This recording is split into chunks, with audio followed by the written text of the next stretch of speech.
नमस्कार, मी प्रभाकर लोंढे, खडतार प्रवास वर्तमानपत्राचा तथा खडतार प्रवास यूट्यूब चॅनलचा मुख्य संपादक। आज आपण जिल्हा सत्र न्यायालय धाराशिव आणि न्यायालयाच्या समोरच असणारी नगरपालिका या भागामध्ये आलेलो आहोत। खरं म्हणलं तर या ठिकाणी येण्याचं कारण असं आहे की हा जो रोड आहे, हा रोड आहे सार्वजनिक बांधकाम विभागाचा। इकडं हे सार्वजनिक बांधकाम विभागाचा रोड आहे आणि हा रोड या ठिकाणापर्यंत तयार केला आहे। आतमध्ये खड्डा आहे, गाड्या लावता येता नाहीत। 100% इथं भयानक ॲक्सिडेंट होऊ शकतो अशी परिस्थिती आहे। या ठिकाणी फुटपाथ आहे, हा फुटपाथ नगरपालिकेचा नाही हे क्लिअर होतं आहे, कारण रोडच्या मध्यभागापासून 15 मीटर जो अंतर आहे तो सार्वजनिक बांधकाम विभागाचं अंतर असते। हे कसल्याही प्रकारचं भरून घेतलं नाही। आता 15-20 दिवसात पावसाळा चालू होणार आहे आणि मग ये जा करणाऱ्या लोकाला 100% या रहदारीच्या माध्यमातून धोका झाल्याशिवाय जाणवत नाही आणि 100% धोका होणार अशी कंडिशन या शहरातली आहे। या शहरामध्ये विकास कामासाठी 140 कोटी रुपये आलेत एवढं सांगितलं जातं, पण शहरामध्ये 140 कोटी रुपयाचा विकास कसल्या प्रकारचा दिसत नाही। नगरपालिकेच्या या भागामध्ये या ठिकाणी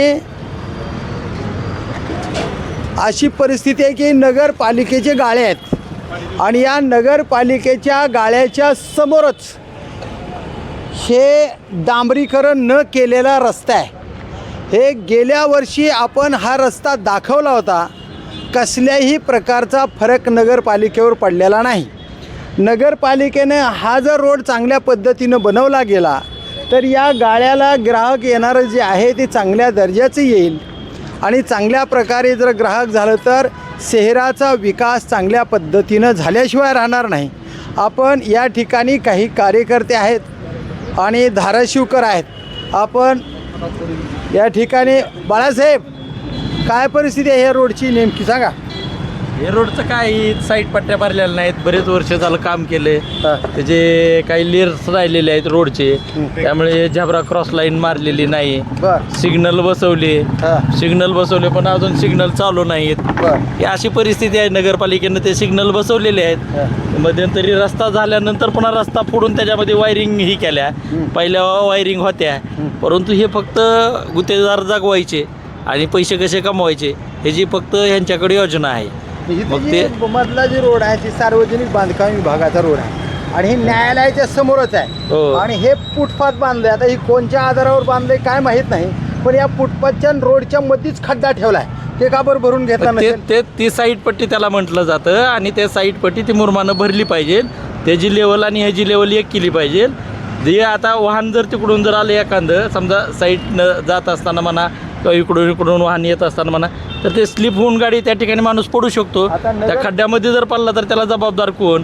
एवढाच विषय नाही। ह्या रस्त्यावरती जे छत्रपती शिवाजी महाराज चौक ते आपलं वरी तेरणा कॉलेजपर्यंत जर बघितलं तर मोठ्या प्रमाणात अतिक्रमण आहे। अतिक्रमण तर फक्त खाजगी लोकांचंच नाही तर सरकारी कार्यालयाचं सुद्धा अतिक्रमण आहे। आता कलेक्टर ऑफिसचं जे कंपाऊंड आहे, SP ऑफिसचं जे कंपाऊंड आहे त्याचं अतिक्रमण आहे। अतिक्रमणामध्ये जे पोलीस प्रशासन आहे, आता पोलीस प्रशासनाला जे आहे ना लाच खाऊन वगैरे ही जे गोष्टी आहेत ना, ह्याच्यातून सुद्धा त्यांचं पोट भरणं, म्हणून त्यांनी आता एक धंदा चालू केला आहे। तिथे एक पेट्रोल पंप चालू केला आहे, तुम्हाला सांगतो। आणि त्या पेट्रोल पंपाच्या बाजूला काही गाळे काढलेत आणि ते भाड्यानं दिलेत आणि त्याचं भाडं तुम्हाला सांगतो SP खाती।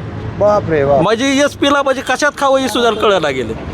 विचार करण्यासारखी बाब आहे ती। गाळे बघा तुम्ही, गाळे काढलेत, ते जागा अतिक्रमित आहे। अतिक्रमण मध्ये यांनी गाळे काढून तिथं दुकान उघडलं।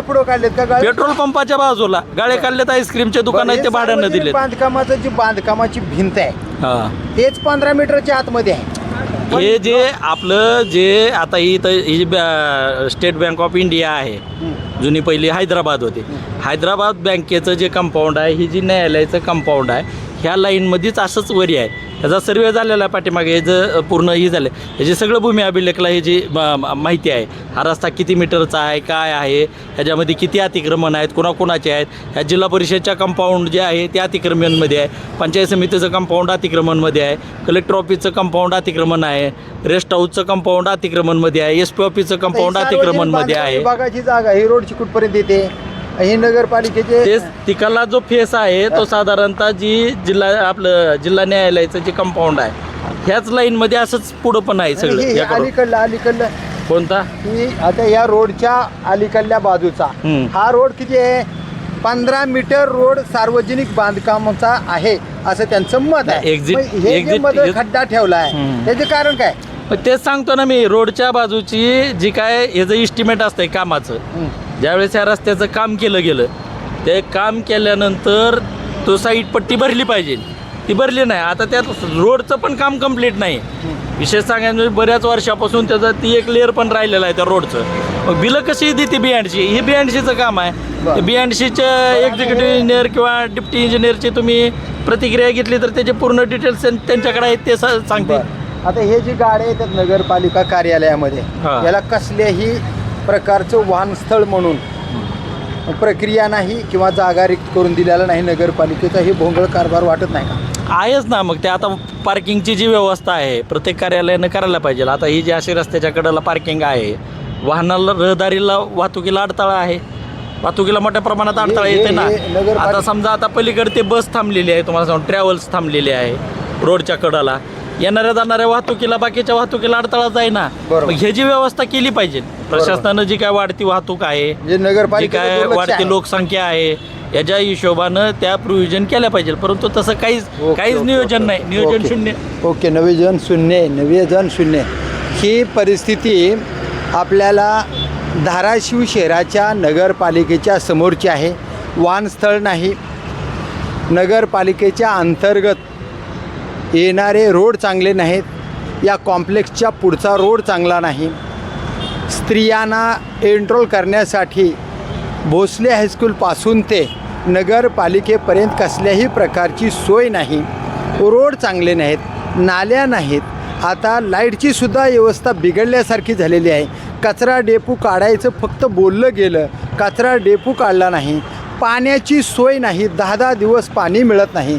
या सगळा नगरपालिकेचा भोंगळ कारभार, गलथान कारभार आणि शिवाय सार्वजनिक बांधकाम विभागाचा जो हा रोड आहे, या रोडच्या मधल्या भागामध्ये जे भरून काढायचा हा रोड लेवलनं करणं गरजेचं आहे.